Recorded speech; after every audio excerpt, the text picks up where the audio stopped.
Welcome back to another episode of the Late Night Show. I'm your host, Dr. Kojo, and we're going to be talking about 6 AuDHD contradictions that make no sense. 6 ways that AuDHD contradicts itself. Did I spell contradictions correctly? CONTRADICTIONS. That's correct. Just making sure. 6 AuDHD contradictions. Let's get this light to be correct. We cannot start the show without making sure that there is no sensory nightmare. So let me go fix that real quick. Go ahead and use the comment section to let me know where you're checking in from and your name if it doesn't already show. I think that's better. Yeah, that's better. If it acts up, we will just put it off. We will just put it off because we don't have to do all this. We don't have to do all this. We don't have to do it. Leilani, what's going on? Leilani is checking in from New York City. Our moderator, thank you for coming through. Rainy Green says that they're supposed to be going to sleep. I'm assuming that you're one of my UK boys and girls. If so, thank you for your attention. It's like 2 a.m. over there, which is prime neurodivergent hours. So thank you for your attention. Sharo checking in from Manila in the Philippines. JC, Florida. Olivia, Mexico. Ontario, Canada. Stirred up candles is in Ontario. They're in Canada.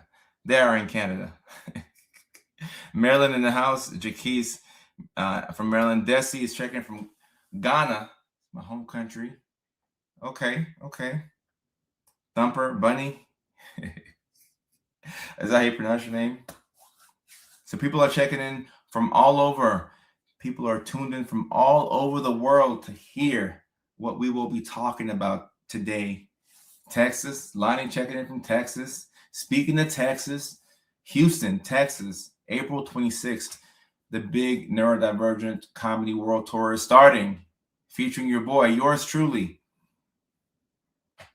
April 26th, all jokes aside, Comedy Club, Houston, Texas. I hope to see a lot of y'all there. And I just want to say thank you very much. The ticket sales are moving very well. The tickets are being sold. So Houston, y'all have already told me that y'all are showing up and showing out. I see it in the numbers. So Houston, thank you so much. So the big Neurodivergent Comedy World Tour will start in Houston, Texas, April 26th at the All Jokes Aside Comedy Club. After that, we will be in Nashville, Tennessee at the Zany's Lab, May 31st. That's a Sunday in Nashville, Tennessee. I'm from Nashville. That's why I have all this Titans gear. So Nashville is my hometown. I grew up there, and there's going to be a homecoming for me. So we're going to be coming from the West Coast with a lot of love and a lot of neurodivergence. So thank you so much. Houston and Nashville, those shows, the tickets are moving great. After that, in June, we will be in New York City, June 11th. June 11th, next week, we will be in Chicago, June 18th. So all my neurodivergence, all my neurospicy folks, y'all are my family, and I cannot wait to see you all at these shows. It's going to be amazing. It's going to be amazing. South Africa in the house. Okay. Florida in the house. Helena, I'm forever grateful for you as well. This platform is nothing without y'all, without your attention, without your eyes and your ears. I can't do anything. Michigan in the house. Michigan in the house. Minnesota in the house. Florida. Okay. Ghana, Canada, Jamaica on TikTok, Jamaica. Okay, people checking in from all over. Someone says, sir, I'm neurospicy. Can we get to the content? Okay. Somebody's like, get to the point right away. I'm neurospicy. I know. We have a neurospicy audience here. So we will get to the point. Don't worry. Don't you worry. California in the house. Kate, good to see you. Andrea, Ohio. Aaron from Illinois. I appreciate that. Thank you so much. Thank you so much. Somebody says, I'm also neurospicy. Yeah, everybody here is neurospicy, I'm assuming. Either diagnosed or undiagnosed. But you're somewhere on the spectrum. Oklahoma, New York, Charlotte, North Carolina. Okay, so people are checking in from all over. And tonight we're talking about 6 AuDHD contradictions that make no sense. Okay. Now, the ironic thing about this is that you can separate these two. You can take ADHD by itself, and we can come up with a list of 30 things that make no sense. And you can take autism by itself, and we can come up with a list of 100 things that make no sense. All right. So when you combine the two, I think it's easy to see that we can have some contradictions here. So I have 6 key contradictions about AuDHD that I want to talk about tonight. Go ahead and like the show, especially for those of y'all who are on YouTube and on Facebook. If you're on TikTok, like it as well. Share it with a friend. Share this with all of your neurospicy friends. The people that y'all send the Instagram reels to, the Facebook reels to, the TikToks to, all those people that you send the content out to so that way they would understand you, send this live stream to them, because this is going to give them an inside portal into your life, okay? They're going to really understand you after watching this live stream. So if you're having issues in your relationship and it's communication based or moods, whatever it is, they need to be watching this right now. They will understand you more. They will understand you more. All right. And do your best to not spam the chat, please. So that way we can get as many comments in and I can see what people are talking about. So we can get that full engagement as I prepare my list here. All right. When we're talking about autism and ADHD, I think it's important to acknowledge that you can diagnose autism first in kids as young as 18 months. However, people don't get diagnoses in time. People normally wait until they're adults if it wasn't caught in those early formative years. And ADHD, we can diagnose it as young as 5, 6. But there are a lot of people who didn't get that diagnosis for whatever reason. I didn't get any diagnosis until I was 26.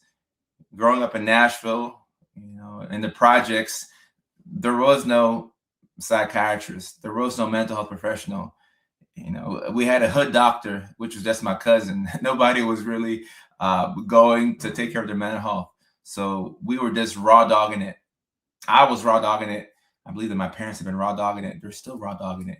All right. And now I'm sure that we have a couple of raw doggers here in the chat. There's a couple of raw doggers here and a couple of people who have just now got the diagnosis. So they're getting that help. This is for everybody. This is for everybody. Melissa, I appreciate that.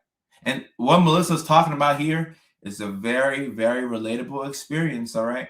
We have a lot of folks. So even though you can diagnose autism earlier in kids, what I'm seeing for adults is people are ADHD diagnosed or undiagnosed. Then they're getting the autism diagnosis after the fact because they realize that, oh, shoot, I have autism as well. They go get the ADHD assessment. They get the medications.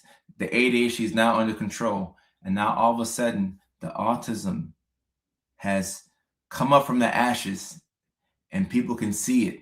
It's in clear view. They can see exactly what's going on. Melissa, I appreciate you. I appreciate you. Thank you so much. I appreciate you.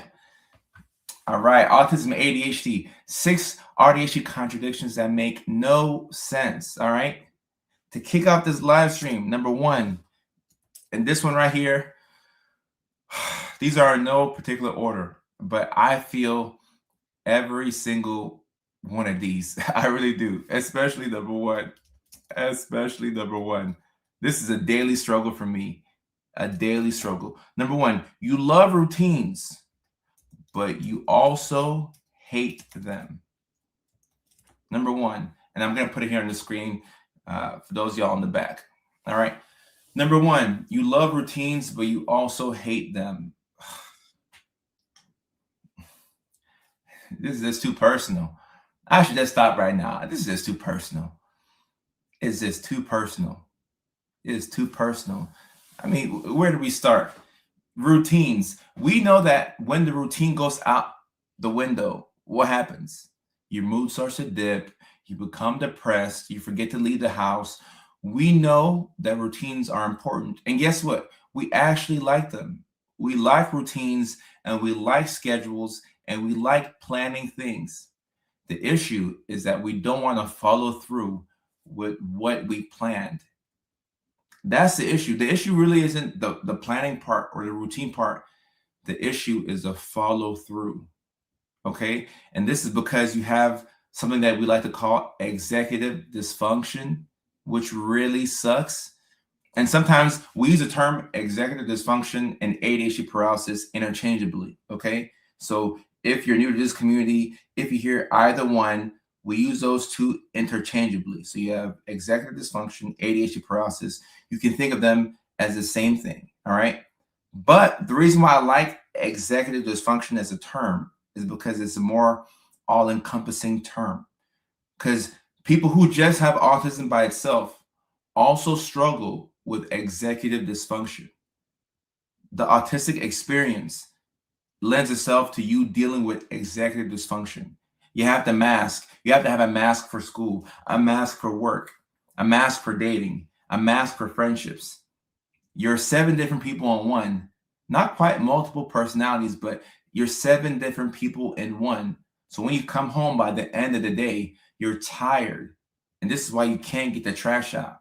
This is why it's hard for you to work on your side hustle from 5 to 9 because you're already pooped from the beginning of the day.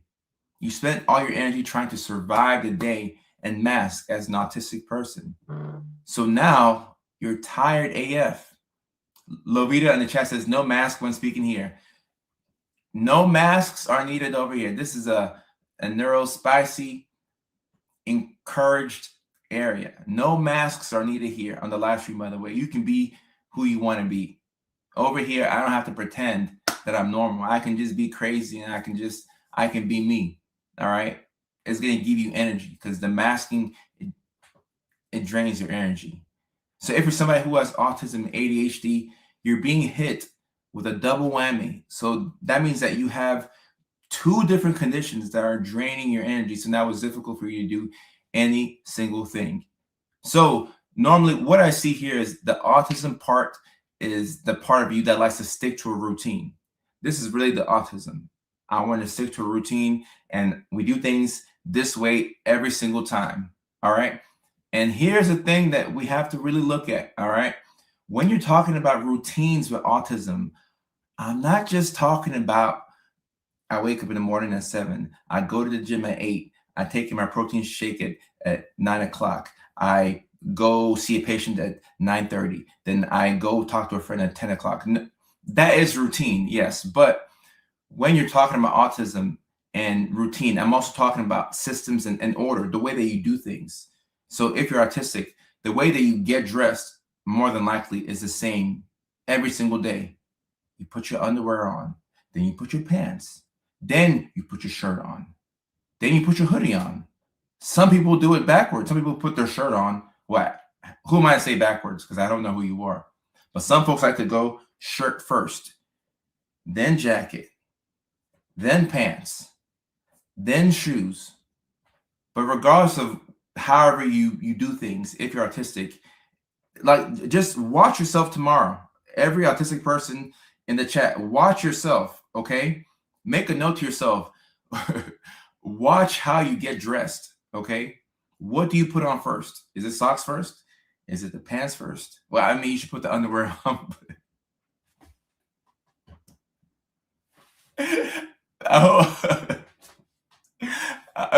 I hope you put the underwear on before the pants instead of pants and then underwear. Okay.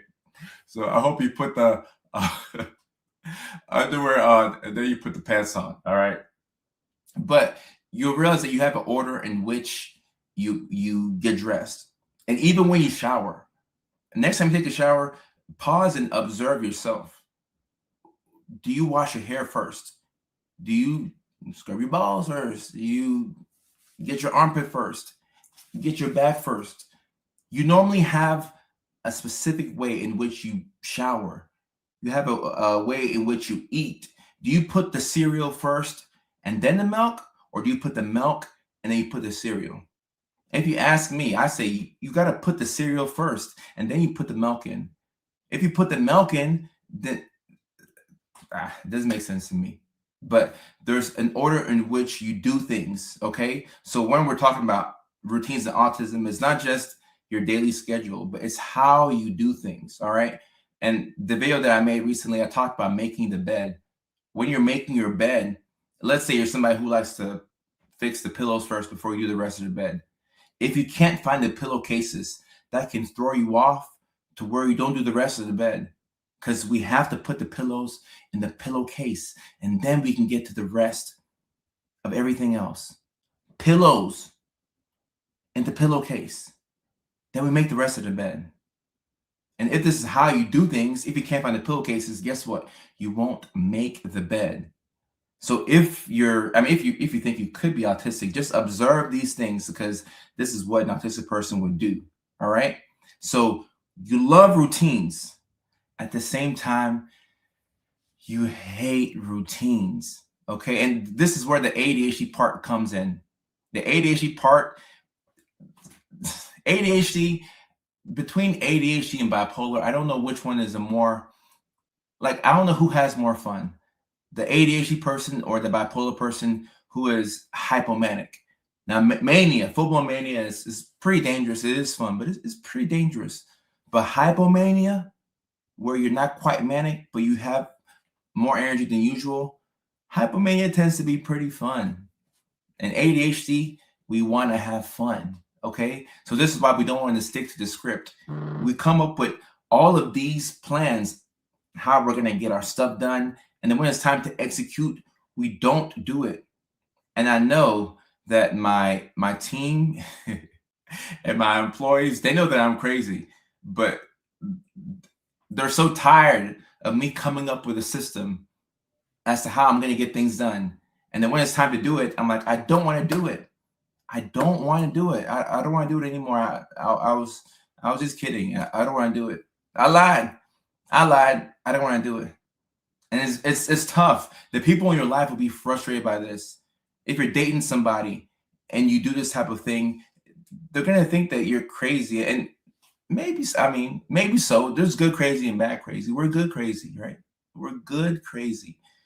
But until they understand you, y'all gonna be going in circles. It won't make sense. All right. It just won't make sense. And if you're single and you're neurospicy, look for somebody who makes an attempt to know you. And when I say know you, I'm talking about somebody who wants to understand why you are the way that you are. Okay. That's a good sign that you're on the right track. Now, if you're hooking up, if you're just trying to have fun, all right, yeah, you're just having fun. But if you're looking for a life partner, you need somebody who understands what makes you tick and why you are the way that you are. Because if there's no explanation for somebody who creates these routines and schedules, and then you break them when it's time to follow it, it could look like you're trying to gaslight them. And it looks like gaslighting. It's like, all right, why did you tell me that you're going to wake up and then do this and do that? And then in the morning, you don't do what you said you're going to do. Are you gaslighting me? Like, what's going on? So it's important to know the AuDHD brain. You like routines, but you also hate them. If this is you, you need to know that whenever you make a schedule or you make plans, you have to give yourself an out.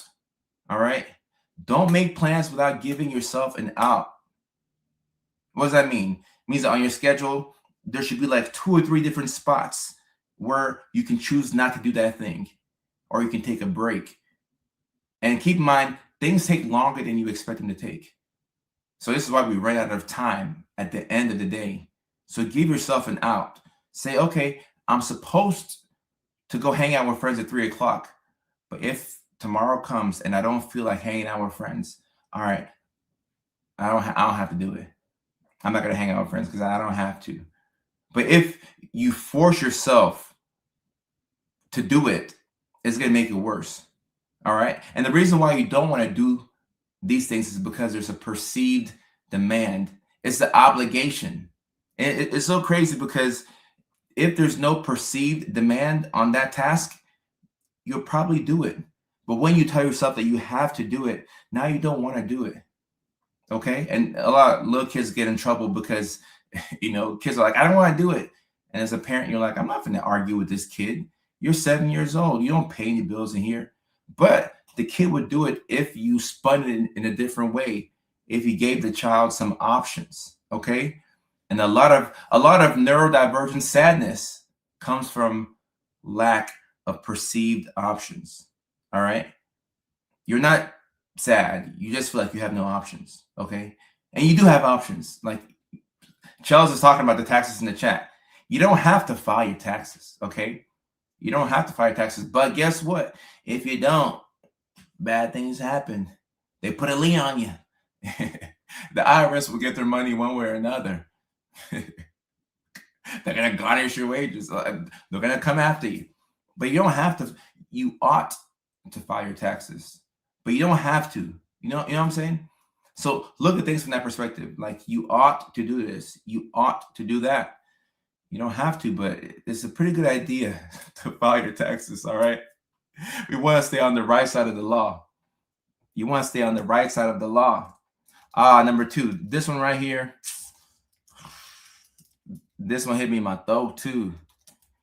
Number 2, you want everything organized, but everything around you is messy. Okay. Now, I don't know how this makes any sense. There's no real explanation for this. It doesn't make sense. But you want things to be organized, but everything around you is messy. So more than likely, the routine, the order part is coming from the autism. Now, the ADHD part is a big reason why you struggle to keep things clean. Now, keep in mind, you can be autistic and also struggle to keep things clean, especially if you're masking a lot and you're burnt out. And because when you're tired, you can't clean. And I don't care if you have a cleaner or not, you still have to put things away. If you don't put anything away, by the end of the day, your place is dirty. It's chaotic. It's messy. And now you can't find key things that you have to find. The keys are hidden underneath a pile of clothes. And then you forget to take the clothes from the washer to the dryer. And when you do that, the clothes, they sit there for a while and then they start to stink. Now you have to rewash the clothes again. And not because you have to rewash this load, the load that was next, we're behind on that. It's like one thing makes everything else worse. All right. So the reason why you're frustrated is because you want things to be organized. You really do. You hate it when things are messy, but you yourself struggle to keep things clean. You struggle to keep things clean. I'm looking at the comments. People are saying that they have doom piles all over. And then Brad says there's a method to my madness. And I agree with Brad. There is a method to the madness. But if you're truly AuDHD, there's a good chance that you'll be frustrated by how dirty sometimes you are. So if this is the case, if you have both of these monsters inside of you, the ADHD and the autism, you gotta be nice to yourself, because you're gonna be living sometimes in a dirty environment and you don't like it. You don't want to be in a dirty environment, but hey, we ran out of gas at 3 p.m. and it's 6:38. We have no more gas. The clothes are just going to have to be there. The dishes are just going to have to be there. It is what it is. All right. And even with a housekeeper, they can come twice a week. You'll still make the place dirty because you have a hard time putting things. Sometimes something will be on the floor, like a wrapper, like Butterfingers wrapper, something like that. And instead of just picking it up and putting it in the trash can, you can't do that because you ran out of gas. You ran out of gas, and it really sucks. You have, and look, the reason why it's important to know whether you could have autism and or ADHD is because if this is the case, then now you know what you're up against. Now you have to figure out how to work with your ADHD and autistic brain. Okay? How do you work with your brain? because you can sit there and you can blame yourself, or you can be angry at yourself, or you can figure out a strategy that works for your brain. It may not work for anybody else, but a strategy that works for your brain. One thing I like to do, I like to use disposable silverware, cups, plates, everything, because I hate the dishes. I hate when dishes stack up. I hate doing the dishes. I hate when my hands get like all pruny. Like I hate that. I hate having to put on gloves to get a dish. I hate the dishes. So what do? I go get disposable everything, because I'm not trying to do the dishes. I don't want to do the dishes. Sometimes I feel sad because I'm like, yeah, I miss drinking out of a regular cup. But I mean, when my housekeeper comes the night before, okay, I can finally drink out of a regular cup because somebody will clean it tomorrow. But if not for the housekeeper, it could stay and collect funk and smell and everything for a week. And that's not, Charles, oh my goodness. This right here, food in the bottom of the sink. Oh.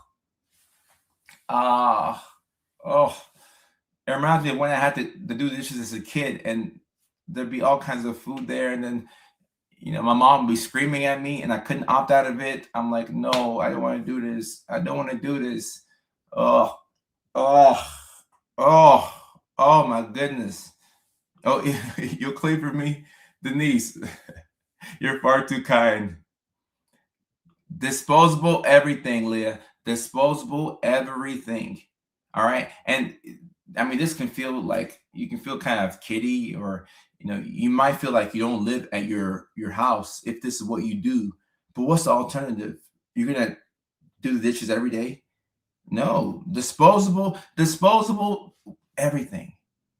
It's just easier, because like I'm like, I know myself. Sometimes we have two versions: who we actually are, and the version of ourselves that we think we are. All right. So sometimes we think, a little bit too ambitiously. You're like, you know what? I can do the dishes. It's fine. Like, I'll just do them. And then tomorrow comes and you're like, no, I lied. I'm not going to do the dishes. I'm not going to do it. I've struggled with the dishes my whole life. 3 decades, I have always struggled with the dishes. Even the dishwasher, it's just always been hard for me. So disposable everything. That's been a workaround for me. Disposable everything. Now, this one right here, this third one right here, I have to explain this to people. And in relationships, this one really gets me. You want to be alone, but you also feel lonely often. All right. And if you're truly AuDHD, there should be no explanation on this one. You want to be alone, okay? But you also feel lonely often. And sometimes you feel lonely when you are around other people. Doesn't make a lot of sense. You want to be alone, and you feel lonely around other people. And sometimes you can feel lonely by yourself, but for the majority of the time, when you're by yourself, you actually feel pretty good. And people think that this is a good thing. I think this is a good thing, but this is kind of scary, because people, now this is also ADHD, but primarily autism. A lot of autistic folks can stay inside the house for quite some time. You could be in the house for 3 days without going out the front door. And guys, this is not good at all. It's not good. I know people are difficult. Like, people get to peopling, and it's tough. But we can't be stuck in the house. Like, we got to get out the house in some capacity. Like you have to get outside the house some way, somehow. You have to, but you enjoy your own company. So that's good, because you have people who sometimes cannot be by themselves, and that's his own issue. And Zane says people are stupid. People do stupid things a lot of the times, but we are social beings. We have to be outside of the house. And Zane says, and do what? Leave the house, go for a walk. Go for a drive, spin the block, go to your local dive bar and make a random conversation with somebody. You have to get outside of the house. Okay. So you want to be alone, but you don't want to be lonely. All right. So you want to be alone. You don't want to be lonely, but you do feel lonely often. And sometimes you feel lonely when you're around other people. And one of the biggest reasons why AuDHD individuals tend to be lonely is not because you don't have like people around you. It's because you don't have people around you that understand you. So it's one thing to be amongst a lot of friends or like people, and it's a whole nother thing to be around people who understand you. Have you ever been hanging out with a friend and for a moment it just kind of goes quiet? Like y'all are talking and out of nowhere you just kind of stop.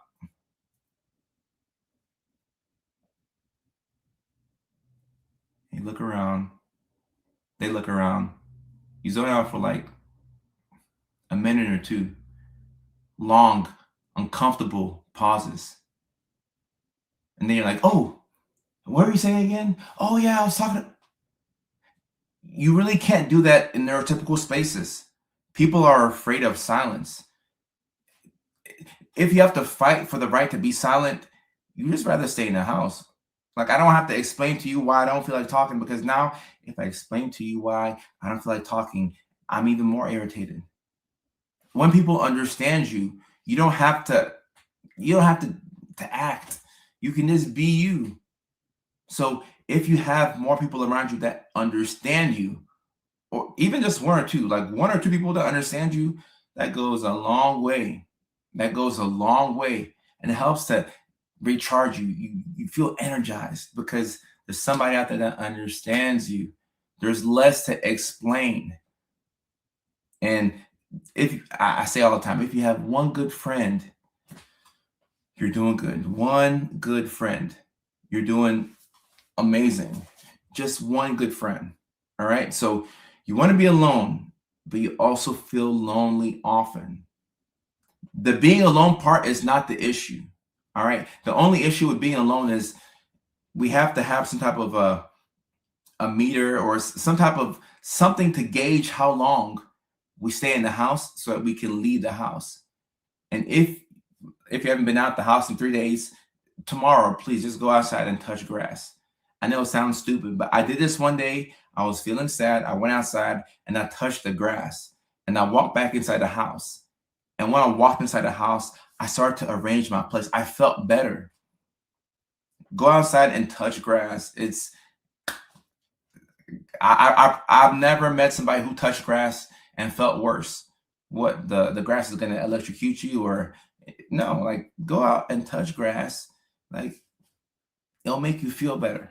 So nothing wrong with being alone. Just don't be alone for too long. But the real issue here is the loneliness. It's the fact that there's nobody that really gets you. And that's very frustrating. And one of the better things about the internet is that you can find people that get you.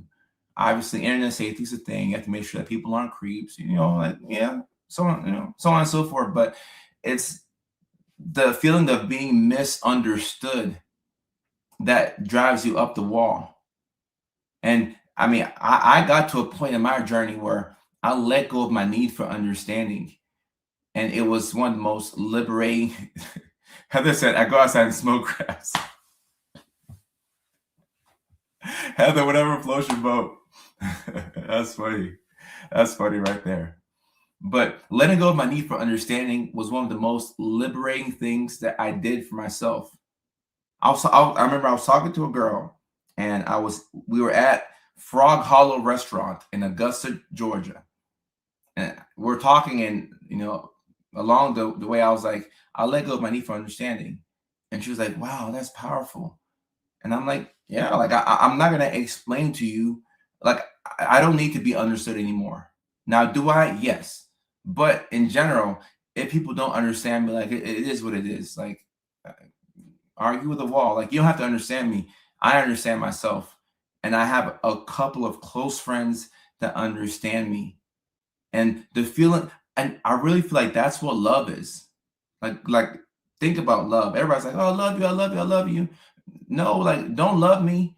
like make an attempt to understand me. You don't have to understand, but making an attempt to at least to understand somebody. If you make the attempt, that's love right there. Because you can try and you could fail. You could try and you could try your best and still not understand the person. But if you at least tried, you feel me? If you at least tried, then that's love. You tried to understand a human being. And maybe you failed and maybe you succeeded, but at least you tried. All right? At least you tried. So loneliness, I mean, it is an epidemic. A lot of us are lonely right now, and we are in the information age, the AI age, but we are more lonely than we have ever been. And that comes from a lack of understanding. There's not people out there that understand you. And even amongst the neurodivergent spaces, not every autistic person will understand autistic people. Same thing with ADHD. But when you are within a community of people that have same sort of limitations as you, same sort of strengths, there's a better chance that somebody in this community will understand you. But it's not a foregone conclusion that they're going to get you. So just know that. Don't be surprised when a fellow neurospicy doesn't know what you're talking about. Now, the chances of that happening are less, than it would be with the neurotypicals, but it can still happen. It can still happen. Oh, Mickey Ficky, this fourth one right here. You notice tiny details, but miss obvious things. So you're thorough, but you're forgetful. All right. If this is you, come to the front of the congregation. Let me put my hand on your head. All right. You notice tiny details, but you miss obvious things. All right. You like to be very specific with things. And this is either the ADHD hyperfixation or the autism where you're very detail oriented. That is what explains why you notice the tiny details. All right. So this is the person who is writing an email. All right. This is a very important email. Okay. This is a very, very important email for work. You proofread it, you look through, and you realize that you made 3 typos. All right. You caught 3 typos that somebody else didn't catch. You sent this email to your friends and say, hey, this is a big email. I need a promotion at work. Huge email. Like tomorrow's a big day. I'm sending this email today at noon. Tomorrow is the day I find out whether I get the promotion or not. You send the email to a couple of friends. They proofread it. They say it's fine. Then you look through it one more time and you're like, oh my goodness, 3 typos right here. You catch the typos, but then you forget to send the email. All right. You catch the typos, but you forget to send the email. All right. And this sucks because the most important thing was to send the email. It helps if you have a grammatically correct email. That way you don't look dumb. But if you don't send the email, now you didn't hit send. You didn't hit send. And then you go into your Gmail and then you look and you see drafts. You're like, drafts? I don't have nothing in drafts. And then you're like, oh, shoot, that was a that was an important email I was supposed to send. And then you have all this guilt and you're like, oh no, like I'm dumb. The negative voices take over. All right. We have brains that work twice as hard as everybody else's. So you'll spend so much effort doing every single thing throughout the day, waking up, showering, going to bed, waking up. Everything takes effort and energy, and you're pooped by the end of the day. Like at this time, almost 7 o'clock on the West Coast, 10 o'clock on the East Coast, y'all have probably been pooped out for 4 or 5 hours, maybe 8, 9 if you're on the East Coast. So you're doing all these things and it just drives you up the wall because You're tired. Your brain is tired. This is executive dysfunction. So even if he knows the tiny details, you're having to use 2-3 times the mental energy, so you forget the obvious thing. So if this is you, you have to know. Oh, Patrick, it is time for a water break. Somebody drop the magic word in the chat, and then we'll get the water in. It is time for a water break. If this is you, it's important for you to identify the priority, and don't be ashamed if the priority is a dumb thing like sending an email. Don't be ashamed about that. All right? Do not be ashamed about that. Big cheers, y'all. Big cheers. Thank you, Patrick. Big cheers. Get some water in, because there's a good chance that you did not drink enough water today. If you have autism and ADHD, I'm quite confident you did not drink enough water today. You're supposed to drink 6 of these in a day. Big cheers. And I didn't drink 6, so I'm a hypocrite.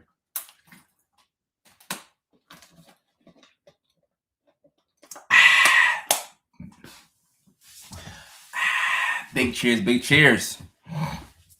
And after I go through these 6 contradictions, and we'll do Q&A. But if you have the type of brain that you knows tiny details, but you miss obvious things, it's very important. It is very important to identify the priority. The priority is the one thing that you cannot miss. And in that earlier example, it was sending the damn email. All right. This weekend, I'm going to Vancouver, Canada. I'm going to do 2 shows at the Underground Comedy Club in Vancouver. So if you're in Vancouver, Canada, British Columbia, come on out. I'll hang out after the show for a while. So come out and let's talk and hang out. I would love to meet you. I'm going to do 2 warm-up shows in Canada to prepare me for this tour in Houston. I'm leaving the United States and I'm going to Canada. What is the priority for me? What's the most important thing for me to pack if I'm going to Canada? There's one big priority that should be head and shoulders above everything else. And somebody on TikTok said it exactly. It's the passport. It's the passport. It's the passport. So before I head off, when I do my checks, like I play this little patty cake game with myself. Wallet, keys, phone, everything. Somebody said maple syrup. Now, Owen, maple syrup it's important to have your maple syrup, but I'd rather have the passport and no maple syrup than the opposite way around. Even the passport is actually more important than the coat. I mean, like, I don't want pneumonia, like, you get the point. But the passport is like just a little bit more important than the coat, right? Because it's March, it's still probably cold in Canada. All right. So when I do my checks, I'm looking for everything. I gotta check 3, 4, 5 times to make sure that I have my passport. And I'm not sure if y'all notice, whenever you get a new passport, you have to give up your old passport. And then they'll send you your old passport when you get your new passport, but then sometimes they'll punch holes in it. So I have to make sure that I have the right passport, not the old one with the holes punched in it, but the right passport. Figure out what your priority is. Now, you're right. Now, having chargers, this is all important. And I travel a lot, and the airport is the #1 place where I buy chargers. Do you know how expensive the chargers are at the airport? They charge like 5 times the price, because they know that there's people out there who have neurospicy brains like mine who will forget their chargers, and they'll have to get one at the airport. So chargers are important, but I'd rather have my passport and no charger than charger and no passport. So you have to identify every single day. If you're watching this live stream and you think you're AuDHD, or even just autistic or ADHD, every single day you have to figure out what's the most important thing for me to do today. What thing, if I don't do it today, is going to set me back? Normally it's 1 or 2 things. What 1 or 2 things must I do today and you do that thing first. You pack the passport first, and the charger should probably be second. Know myself, and I should probably pack multiple chargers, multiple, because like my heart is, my spirit is broken from how many chargers I've had to purchase over the years. It's not a good look. Not a good look at all. Not a good look at all. Now, the fifth thing, this also very frustrating right here. You can focus for hours or not at all. And that is the ADHD tax, Charles. You can focus for hours or not at all. All right. So when we think of hyper focus, we think about the person who has ADHD, right? I think that's the person that comes to mind. The person who is hyper focusing on a thing. And I mean, a hyperfixation can last all night. You got to be careful with a hyperfixation. You ever been so locked into something that by the time you looked up, the sun was coming up? The sun was coming up by the time you took a glance up, because you're like, oh my goodness, I've been up for how long? You're into a deep dive. All right. Normally it's on something that you actually enjoy. This is why you can focus on a thing for hours. All right. So when you combine, we have ADHD and autism, we potentially combine the ADHD brain that can hyper focus for hours with the autistic side of your brain that has intense special interest, and you can lock in on something for hours. But you'll have times where you have no focus at all. You ever had a day where you had the whole day to yourself and you said, okay, today I'm going to get a lot of things done because I have nothing to do today. It's a nothing day. So today I'm going to, go to the store, I'll go to the store and I'll cook. That's what I'll do. I'll meal prep for the week because I don't have anything else to do today. Hours go by. You're still sitting there on the couch. A couple more hours go by. You get up, you grab your keys. You start to make your way to the car. You're like, hold on, let me go get something real quick. Oh, I gotta use the restroom. And then you get distracted by something on TV. You're like, oh, hold up, let me just stretch and let me just. And then somebody calls you. You're like, oh, I haven't heard from you in a long time. Then you look at the time and it's 7:02 on the West Coast, 10:02 on the East Coast, and you realize that you haven't done anything that day. You had all day to yourself. You had all day, and you had no reason as to why you couldn't get at least one thing done. But it's almost like you did negative things. Like you didn't do nothing. Like you did negative 2 things. You did nothing. All right. This is very confusing for people to understand, especially if you're in a relationship. Because if somebody has studied you for a while, they'll say, I don't believe you because I've watched you play that game for hours. When you play the game, you're able to focus. When you're knitting or whatever, you're able to focus. When you're researching, documentaries on YouTube, you're able to focus.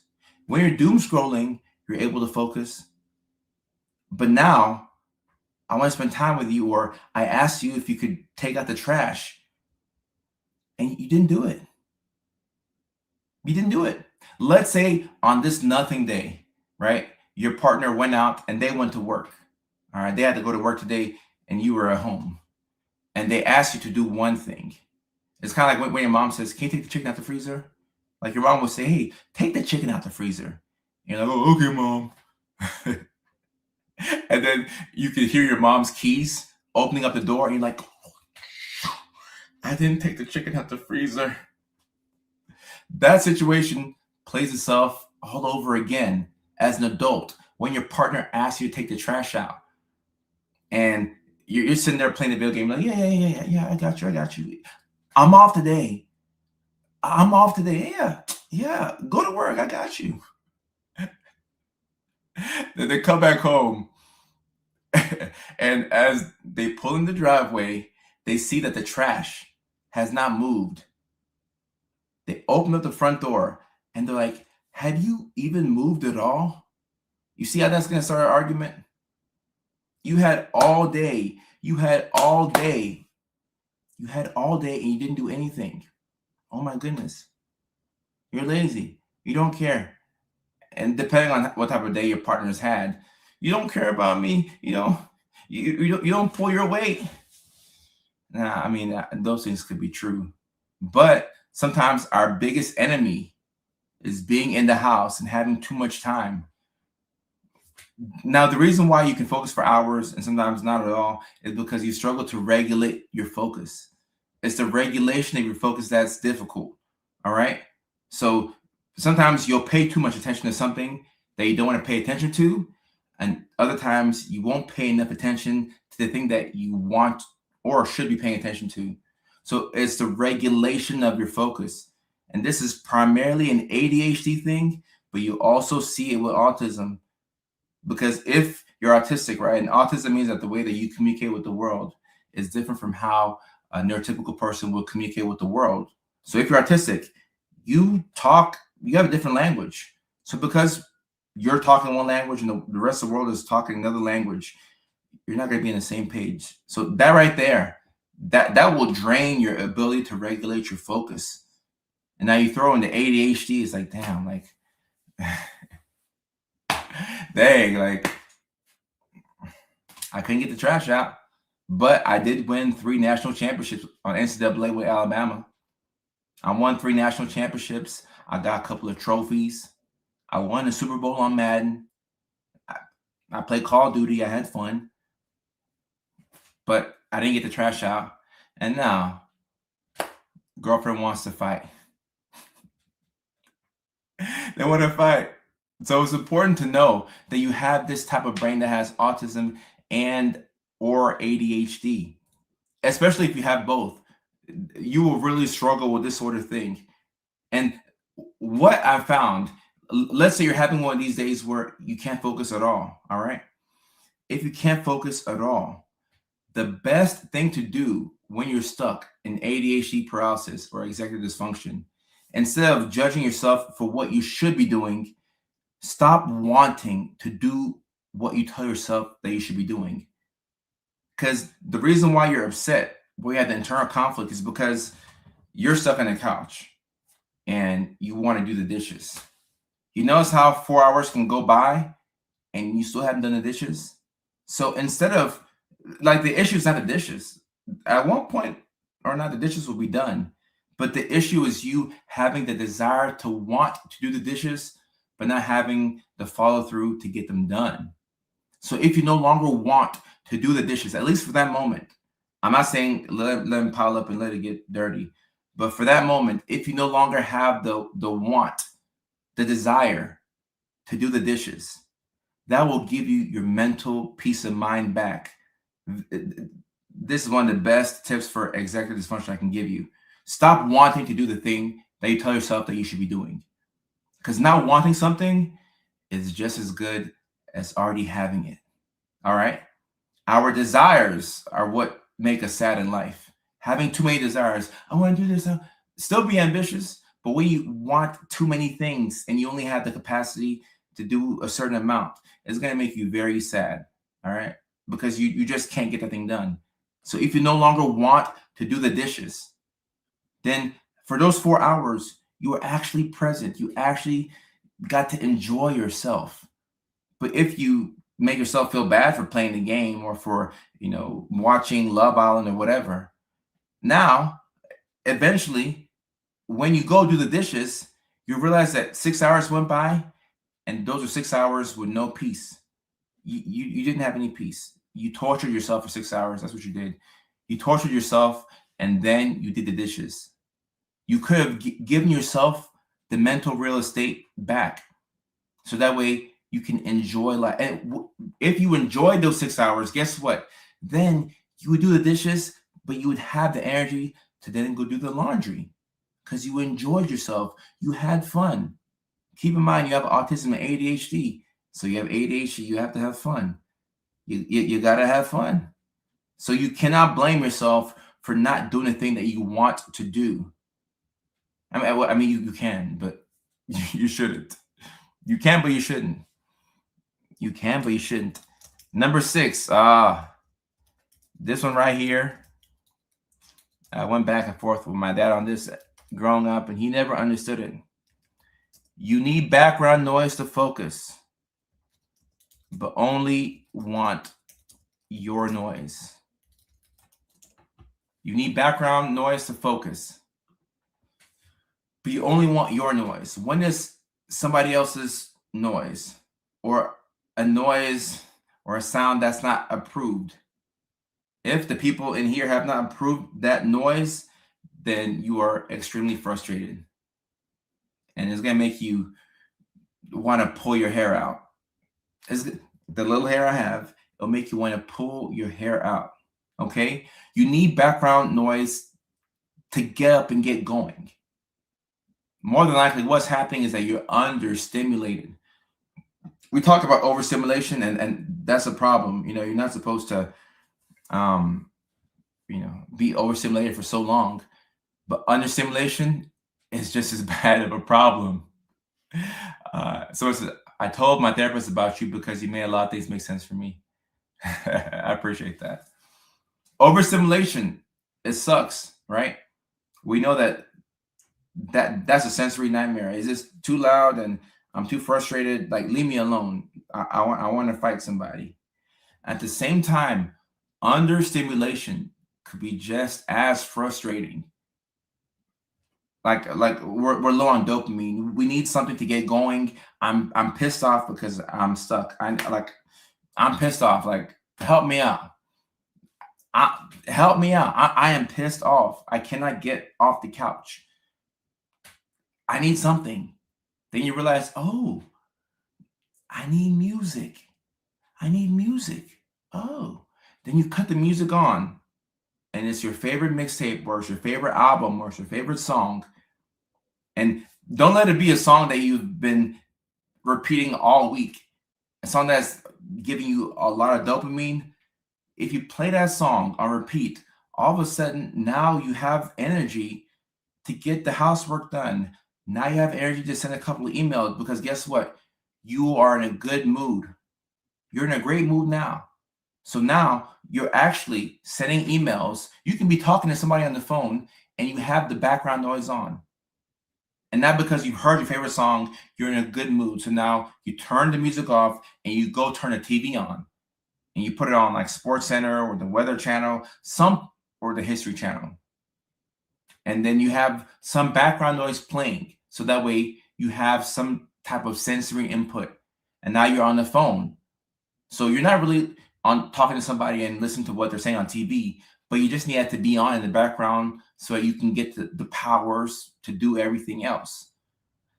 Now, when somebody or something introduces a sound that you did not approve, now you become very, very, very upset. You become very upset. Let's say you're hanging out in the living room and a friend's over. You've been listening to music all morning. You've been dancing. You've been stimming. You've been doing your thing. Now your song, and now your friend wants to play their song. And they're playing it at a low volume. And you're like, nah, you need to go somewhere or put headphones on. And they're like, no, but you just got them playing your music. I'm playing more music to help you focus. And you're like, yeah, but no, I have to be in control of the music that's playing. I have to co-sign on the background noise that's playing. I can't do it. Or let's say maybe your friend or your spouse or somebody, they're doing the dishes. The sound of the running water could piss you off. Or the laundry. Just any sound that you did not approve of, because like you created this environment for yourself. So because it's specifically curated for just you, any outside noise, you're going to become a hound for any outside noise. And once you detect it, you're like, all right, this is too much. No, it's too much. I can't do it. It's too loud. And the funny thing is, you could be blasting music and that's not too loud for you. But somebody quietly playing something that you didn't approve is just way too loud. And it's not really the volume that's the issue. The issue is that you didn't co-sign that sound. On top of that, you're not in charge of that sound. Your friend, they hooked up their phone to the Bluetooth and they're the ones playing it out. No, no, no. I have to find your phone. Give me your phone so I can cut it off, because I didn't give you the permission to do all this. You're doing too much. I didn't give you permission to do this. So this is going to really drive you up the wall when there are other noises in the area that have not been approved by you. Okay? And it's important to understand that it's not a volume thing, but it has to do with understimulation and autonomy. Autonomy, like I've talked about this in videos before, but autonomy is a non-negotiable if you're autistic. For ADHD as well, because if you have ADHD by itself, you will struggle with demand avoidance. So autonomy is so important. You have to know that you are in control of a certain thing. And what makes it worse is that a lot of us are like addicted to control, or our perceived control, when in actuality, we don't really control a lot. There's actually very little that we control. Just the things that we can control. Sometimes we don't control the controllables, but there's very little that you can control and manipulate. Got you later on, and we'll go to 1 minute 30. I mean, 1 hour. I said 1 minute. 1 hour 30. You have to know that autonomy is something that if you don't get that, a lot of relationships crumble because you needed autonomy, but you didn't get it. Whatever your partner was asking you to do, maybe you wanted to do it as well, but because they told you to do it, now you don't want to do it. That could be the dishes. It could be sex. It could be booking a vacation. You just have to be somewhat in control. And it's not really you being in control. You have to feel like you're in control. Like that's the weirdest thing about all of this. We have to feel like doing something before we do it. And it's so dumb, and I hate it, but you have to figure out how can you make yourself feel like doing the task that you have to do. Because if you don't feel like it, I promise you, you won't do it. You won't do it. You just won't do it. You won't do it. How can you make yourself feel like doing that thing? Charles, I get it. You have to feel like you're in a safe place. One complaint that I've had before, being stuck. Michaela, it sucks. One thing that I've had as a complaint in past relationships is flowers. Flowers, okay? I know women love flowers, and I don't get it. I mean, flowers are cool, but I don't have to understand the fact that women like flowers to get them. You say you want flowers, gotcha. Got it, cool. The issue is when you tell me that I have to get you flowers, now I don't want to get you flowers. Oh, you never buy me flowers. All right. I was gonna get you the flowers, but now you may seem like I have to get you the flowers because you complain about it so much. So now I don't want to get you flowers. And it's not really the flowers. Like you can go to the grocery store and get flowers, or actually I can go to the flower shop and get the flowers. Okay, I'll grab them. But when I feel like I have no say in grabbing the flowers, now I'm upset. And this has nothing to do with flowers. It really has everything to do with perceived demand. Because when there's a perceived demand, now I don't feel like doing it. And even as a grown man, if I don't feel like doing it, like you'll shame yourself into feeling like, oh, well, a grown man shouldn't have to feel like doing something before he does it. Because as a grown man, we get up and we go to work and we pay bills, and even when we don't feel like doing it. But guess what? We do make ourselves feel like doing it, because when you see your bills, all of a sudden, now I feel like going to work because I got to pay that bill. So now I do feel like it. So in order to get things completed, you have to figure out how to bring yourself to a state where you feel like doing the thing. All right. And that's where the medications can be very helpful. If we're talking about stimulants, you know, your Adderall, your Vyvanses, or I mean, even non-stims like Wellbutrin, whatever it is, your anti-flower monster. Wendy, exactly. and past girlfriends make me seem like I'm the worst person in the world. I'm like, no, I didn't get you flowers. I mean, I rubbed your back. I didn't feel like getting flowers. Like, I didn't feel like getting flowers. Like, you know, I rub your feet. I'll smell your feet. I just want to give you flowers because you told me that I have to give you flowers. But talking about the stimulants, the good thing about the stimulants is that they increase chemicals in your brain like dopamine and norepinephrine, and all of a sudden you have artificially giving yourself a lot of feel like. Now I feel like doing my homework because I can lock in. I feel like cleaning the house because I took my medication and now I feel like it. That's all the medications do. They help to increase your feel like meter. Oh, now I feel like it. Now I feel like it. And the drugs for depression and anxiety, they can help with that. But if you're modulating serotonin, that's more so helping you feel more like content. Whereas stimulants, I mean, stimulants go straight to the heart of dopamine. And they give you more feel like. It gives you more feel like, now I feel like doing this thing. I feel like doing this thing. And whether it helps you feel calm or the voices stop and you can regulate your focus and you feel relaxed, it gives you more ammo to feel like doing the thing that you were avoiding. There are a lot of things right now that we are avoiding that if we did, our lives would just be easier, okay? But in order to get those things done, we got to feel like doing it.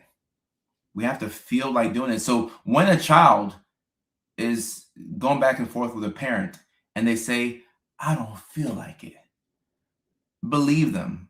Now, okay, like the way I grew up, kids don't call the shots. And when I have kids, like it's going to be the same deal. Kids will not call the shots. But I do believe that kids need to be heard.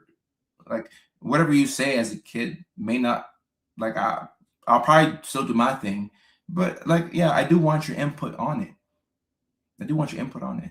But when kids say, I don't feel like it, especially if they are your kids and you're neurospicy, especially if you are neurospicy and your partner is neurospicy and your child is starting to exhibit some of these signs, okay, then most definitely your child has to feel like doing that thing because they have your genes. So this is just you and a little human who doesn't want to do this thing. So if you figure out a way to make them feel like they have autonomy over it, there are different things that we can do as parents to make kids feel like they have an option when they have no option. Like the kid who doesn't want to brush her teeth, and you're like, hey, I got a red toothbrush and a blue toothbrush. Which one do you want? And now because the child's like, oh my goodness, I get to choose, let me get the blue one. Now the child takes the blue toothbrush, they run to the bathroom, they put the toothpaste on, and they brush their teeth and they're happy, all the while forgetting that they brush their teeth because they're locked in on the fact that, oh, you gave me an option. Oh, that's cool. So even for kids go to go through a lot of the same things that we go through as adults. And ADHD medication and anxiety. That's the second question on ADHD meds and anxiety, Emily. So the stimulants can sometimes make your anxiety worse. Yes, so that is true. Some people who have real bad anxiety, the stimulants will make you a bit more anxious and on edge. And if that's the case, then you may have to try different stimulants. You may have to experiment with the long acting versus the short acting, or use a non-stimulant. But there's two sides to that coin because there are some people who are anxious because they're just like baseline anxious. Like you're always waiting for the other shoe to drop. Like you're just always anxious. Then you have other people whose anxiety comes from the fact that they're not getting things done. And if that's the source of your anxiety, then the stimulants will help. A lot of my anxiety comes from that second one. The fact that my to-do list has been piling up and I haven't got anything done, and it just keeps getting worse and worse and worse and worse and worse and worse. So when I take my medications, now I'm able to get something done. And then guess what? Once I start to do things, I feel a whole lot better. I feel a whole lot better. But anxiety is anxiety, in my opinion, is not a good enough reason to not give yourself the option of looking into ADHD meds or even non-stimulants. Because I mean, raw dogging ADHD, especially if you have autism as well. Man, like I remember my raw dogging days. It was hard. It was hard. I made it work. Like I'm shocked by how far I came as a raw dogger. But if you're able to look, it doesn't have to be like the meds. Like I say meds because that's what I do. So people think that I'm like trying to like I get paid off of somebody taking Adderall. No, that's not the case. I take the meds and they have changed my life. So I'm saying what I have done, because I remember when I was a raw dogger and now I have a condom for my ADHD and life is a little bit better. A lot better, actually. I ain't gonna lie. A lot better. A lot better. A lot better. A lot better. And Brad, I didn't even talk about sleep. I could really make a part 2 to this because we even get to sleep. We even get to sleep. So like you have like Vyvanse is like a long acting one, and then you have like an Adderall like XR, and then the instant release is like regular Adderall IR, and then Concerta is like long acting as well. So whenever you see XR, think of long acting. Whenever you see IR, think of it as short acting. And a stimulant is not a mood stabilizer. It can stabilize your mood, but it's not a mood stabilizer. A mood stabilizer, those are your antidepressants and antipsychotics, and then like your lithiums and Depakotes. There was no autism when we were kids. No, facts. When I was a kid, there was no autism. Like you just sat at the back of the bus and you took special ed classes, and you just tried not to let your crush see that you were in special ed classes. That's me. I was in special ed, but I didn't want my crushes to see that I was in special ed. So like I would find ways to like I played it cool. Like you weren't gonna catch me slipping.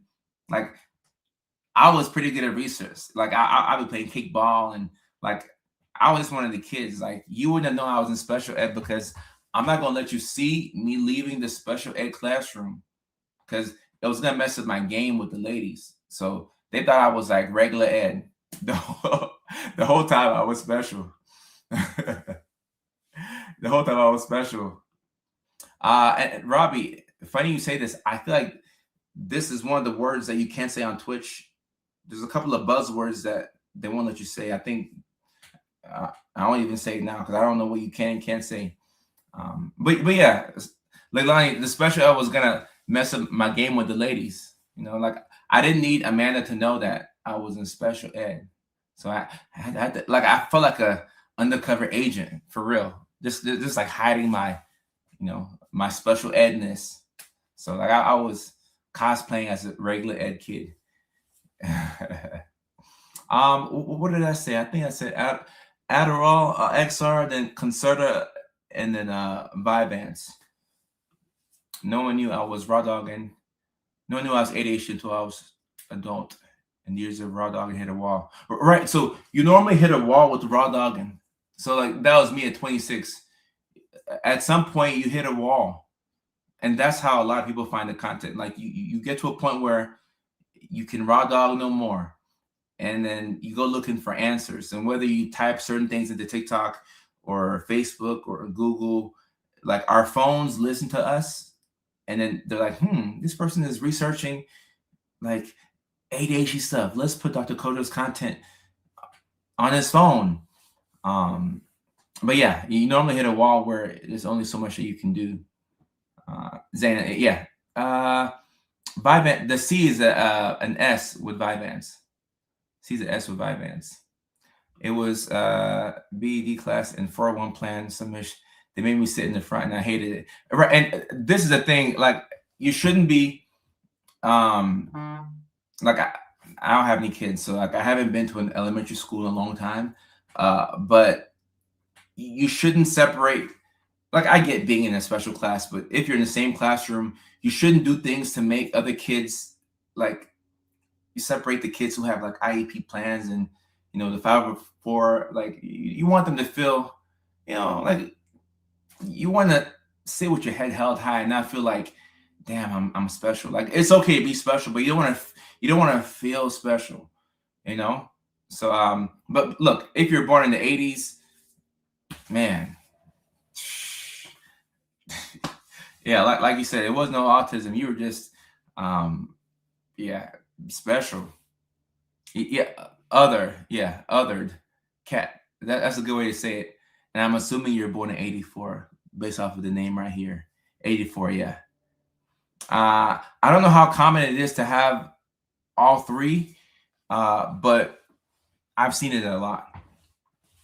Like I've seen this a lot. Like it's, I don't want to say it's fairly common, but it's not uncommon to have all three. It's not uncommon to have all three. But sometimes, the same way it's tough to know between bipolar and ADHD, autism can look like bipolar as well. Which is why you have to have a good clinician who knows how to do their job. Because autism by itself can look like everything. You can have mood swings. You can hyperfixate on stuff, and then your focus can be all over the place. Sometimes you can feel like you're hearing and seeing things that aren't real. Normally when we think of psychosis, we go straight to schizophrenia. But sometimes you can be autistic and have psychosis. You can get a little paranoid. So this is why it's good to have a good provider. Somebody who knows what they're doing. 84. 94. Okay, 92 over here.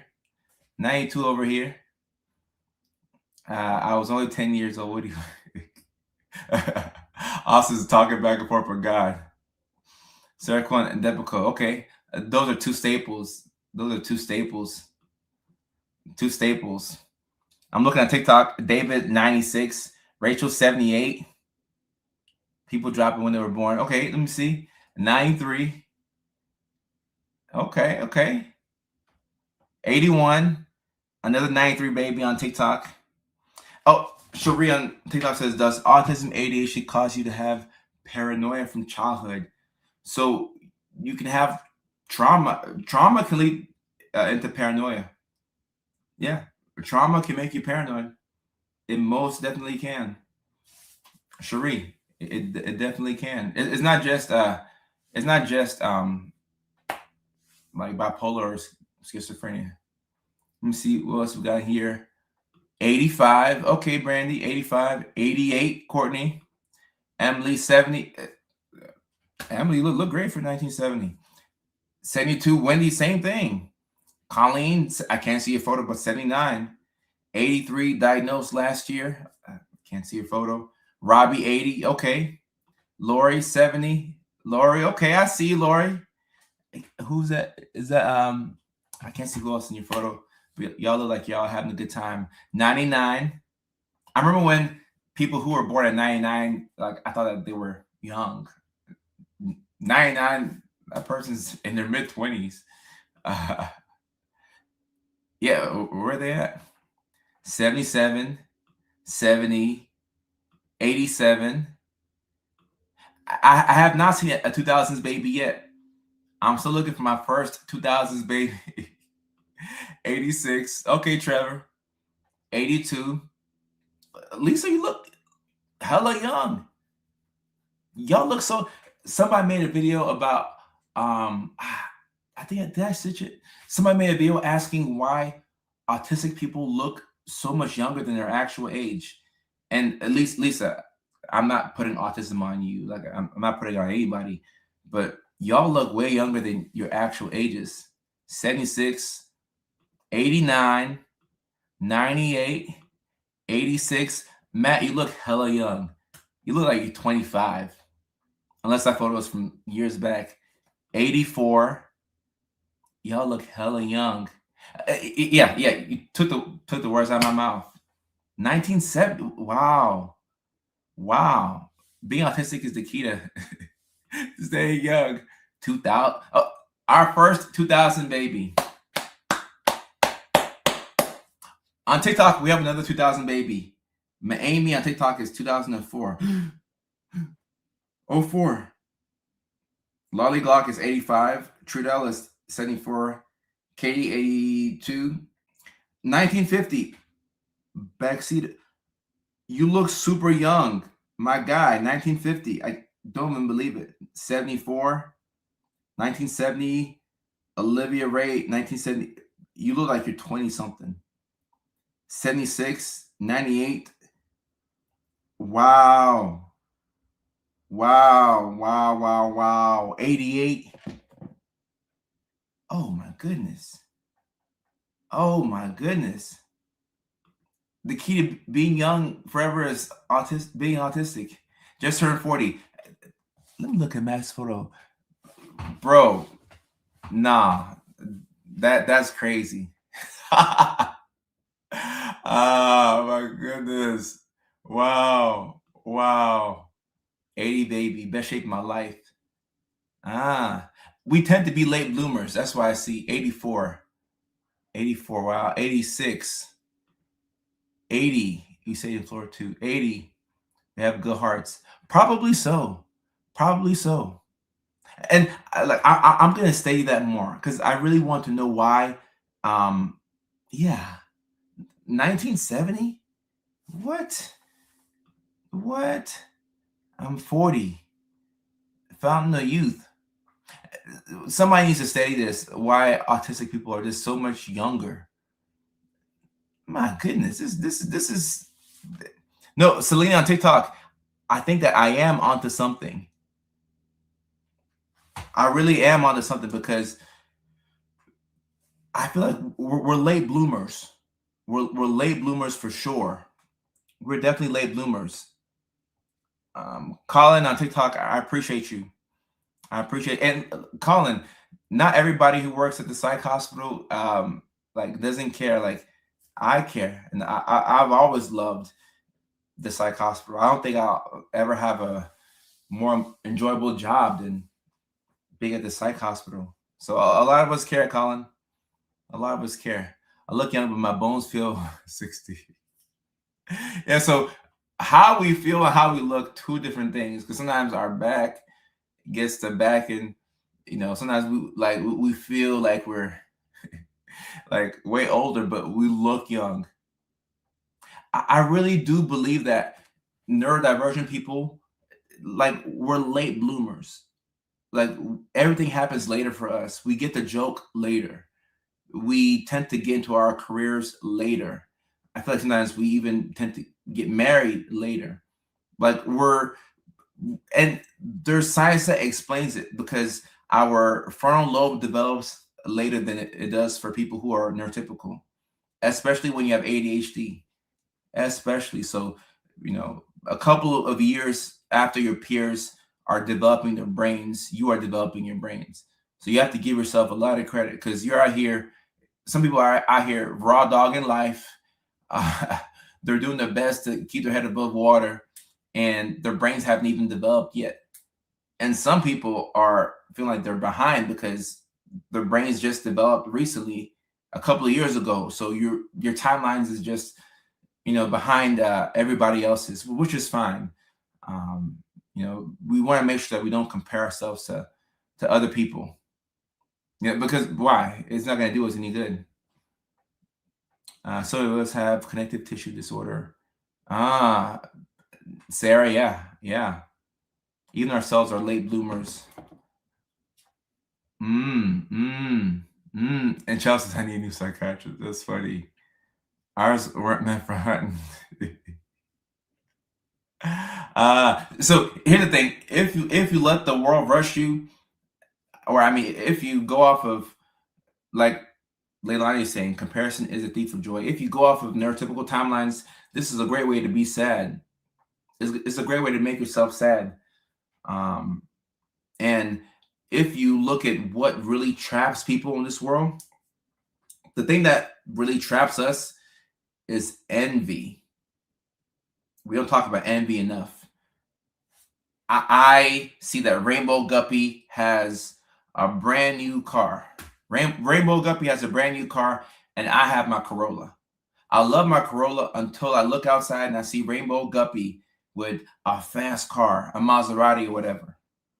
So now, because Rainbow Guppy has a Maserati, I hate my Corolla. Envy, looking too much at other people. Now, if Rainbow Guppy, I didn't see Rainbow's Maserati, or maybe I wasn't even focused on that. I saw it and I said, okay, it is what it is. I'll be happy with my Corolla. But all because I saw somebody in their fast car, now I no longer like what I have going on. So envy and comparing ourselves to other people. And also, you don't know how much help people have. You don't know how much help people have. Austin, envy is, that person has that thing over there. I need it too. Oh, that person has a cool toy, blah, blah, blah. And it doesn't make much sense, but we do this a lot. We do this a lot. Oh, this person's, spouse has this. Now we have to go and get a bigger house. Keeping up with the Joneses. I mean, why are you going broke to, it doesn't make sense. Does not make sense. Emily, thank you for joining. In 1970, that's crazy. That's crazy. Thank you for joining. Yvonne, keep in mind, y'all can catch these replays on Facebook and on YouTube. So TikTok, unfortunately, won't let us, there's no way to watch the playback on TikTok, but on YouTube and on Facebook, you can catch the full playback. I don't do that, but I understand people do. Yeah, I find that we tend to be a bit more content with our lifestyles. Lavita, thank you for coming through. Thank you for coming through. A lot of people who are neurodivergent, we tend to be content with our lifestyles, and we really just want to be left alone. But envy traps a lot of folks.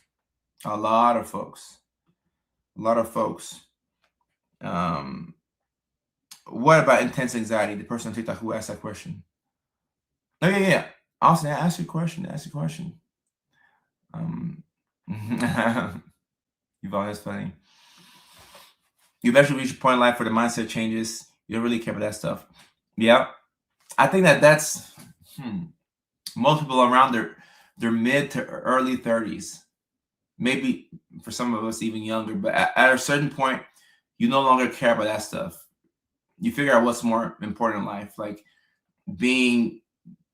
having a good nervous system, a healthy nervous system, being regulated, getting 8 hours of sleep. If you can get 8 hours of sleep on most nights, yeah, that right there. If I'm jealous of anything, I'm jealous of people who get 8 hours of sleep. Circle is the only reason why I sleep, and it will help you do that. It most definitely will help you do that. And the drain the company. Robbie, I appreciate you. All right, and those y'all who have to get to bed, I mean, the live stream is just about over now, but when you got to get to bed, you got to get to bed. When we were in our 20s, we could stay up all night, and it wasn't a problem. Like, we could do whatever, but then you get to your 30s, and sometimes in your late 20s, you just reach a point where you cannot survive off of those 3, 4, 5 hours of sleep. You can't do it. Don't try and do it. It just won't work. It won't work. It will not work. Nah, that's for damn sure. You ain't young no more. We're not young anymore. I think I struggle with envy thing more because of the lack of sleep. Potentially. I mean, not having enough sleep throws off everything. Like you're just way slower throughout the day. You know, as kids, we would have bedtimes and we would get so pissed and we're like, I'm gonna stay up when I become an adult, I'm gonna stay up and eat all the candy in the world. And then you get older and you're like, nah, staying up and eat all the candy in the world is not it's not the move. It's not the move. I don't want to do all that. I do not want to do all that. 48 hours no sleep, raw. Patrick. This is a great live stream. Cynthia, same. Jana on TikTok is saying, I need my sleep. I miss things the next day if I don't get enough. Yeah. And speaking of sleep, one of the reasons why I think bipolar gets confused with ADHD and autism is that in all three conditions, insomnia is a really big problem.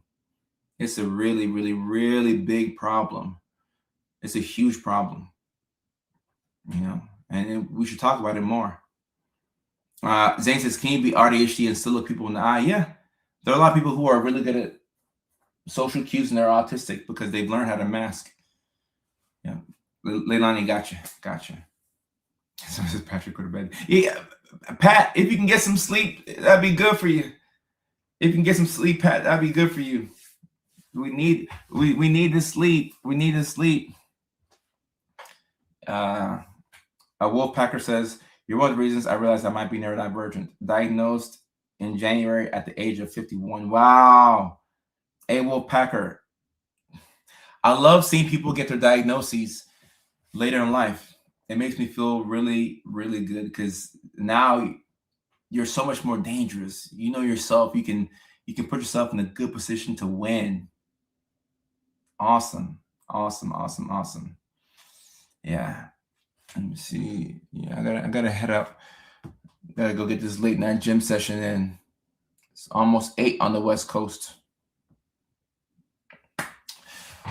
All right, guys, this is a great live stream. Yeah, Brad, it's bedtime, especially for the people on the East Coast. It's almost 11. But if you're neurospicy, 11 o'clock, the party is just getting started. This is a great live stream. The full playback will be available on YouTube and on Facebook. So either one of those pages. This is a really good live stream. Chelsea says, don't I, Mickey Ficky? Mickey Ficky. So full playback on YouTube and Facebook. Once again, let me just say a big thank you to everybody who's purchased tickets to the comedy shows. Houston, April 26th, Nashville, May 31st, New York City, June 11th, Chicago, June 18th. I'm forever grateful for your attention. And even for people who don't purchase tickets, if you come to the live stream, I appreciate you. We're having a blast here. So this has been awesome. And for the people who do come out to their shows, I can't wait to laugh with y'all. And this is going to be great. The tickets are moving faster than I anticipated. So it's going to be really cool to get those 4 shows to be a success. And then after those 4 shows, we will add more dates. And I'm getting sleep. I'm taking care of myself. I'm doing the basics. So I'm doing what I have to do to make sure that I don't burn out and that I can have the energy that I need to make my content, to do the live stream, to do the comedy, to do what I'm doing. So hold up. Next week. I think next week might be a travel week. Potential. I'm not sure. Potentially. Yeah, Vancouver this weekend. Oh, by the way, if y'all are in Vancouver, Canada this weekend, I'll be at the Underground Comedy Club Saturday night and Sunday night. Super short notice, I know. And the comedy will be on all platforms. Charles, yeah, it's going to be great. So Vancouver this weekend, and next weekend maybe a travel week too. But we're definitely going to stream on Tuesday next weekend. Next week, we're going to stream on Tuesday. And if I am traveling midweek next week, then we'll stream Monday and Tuesday. But as of right now, we're still on schedule for the stream Tuesday and then the stream Thursday. Tuesday and Thursday. And the person who asked about coming to Minneapolis, Minnesota, I had a booker reach out to me about doing a show in Minneapolis. So I'll ask my assistant whatever the email said. So potentially we could add Minnesota. And the time, we're streaming at 6 o'clock West Coast time Tuesday, 9 o'clock East Coast time Tuesday.